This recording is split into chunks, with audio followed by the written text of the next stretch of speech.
হঠাৎ করে একটা ইউটিউব কাঁপানো নিউজ শুনলাম গো, ফোকলার কাছ থেকে নাকি টিনু টাকা দিয়ে চ্যানেলটা কিনে নিয়েছে। তাহলে তোমরাই বলো, যারা আজকে এই নিউজটা ছড়াচ্ছে তারাই আজ পর্যন্ত বলছিল যে ফোকলার সাথে নাকি টিনুর এখনও সম্পর্ক আছে। ফোকলা নাকি টিনুর বাড়ি, টিনুর ফ্ল্যাটে যায়, নোংরামি করে, কত কি এখানে দেখা গেছে ওখানে দেখা গেছে। আচ্ছা তোমরা বলো, একজন প্রেমিক প্রেমিকা সম্পর্কে প্রেমিক কি কখনো টাকা নেবে?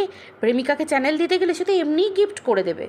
তাহলে এরা কোন এক মুখে কত কথা বলে একটা মেয়েকে, বুঝতে পারছো? নিজেরা ইনকাম করবে বলে একটা মেয়ের চরিত্র নিয়ে এরা কতটা নিচে নামতে পারে। এরা আজ পর্যন্ত এই খেলা খেললো, ফোকলার সঙ্গে টিনুকে শুইয়ে দিল, নোংরা কথা বলে দিল, অনেক কিছু করে দিল। আজকে হঠাৎ বলছে যে টিনু নাকি ফোকলাকে টাকা দিয়ে চ্যানেল কিনে নিয়েছে। তাহলে ফোকলার সাথে টিনুর সম্পর্কটা এরা নিজেরাই ক্লিয়ার করে দিল, তাই তো? একটা প্রেমিক কখনো প্রেমিকার কাছ থেকে টাকা নেবে না, গিফট করবে তো।